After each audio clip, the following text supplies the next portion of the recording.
தலைவர்களாலே சுதந்திரம் என்பதை அடைந்தோமே.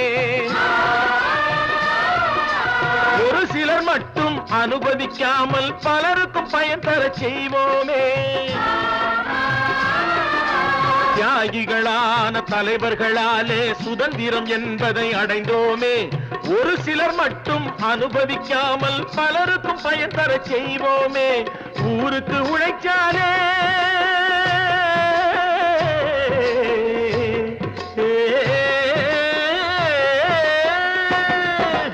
ஊருக்கு உழைச்சாலே ஏழை உரிமையை மதிச்சாலே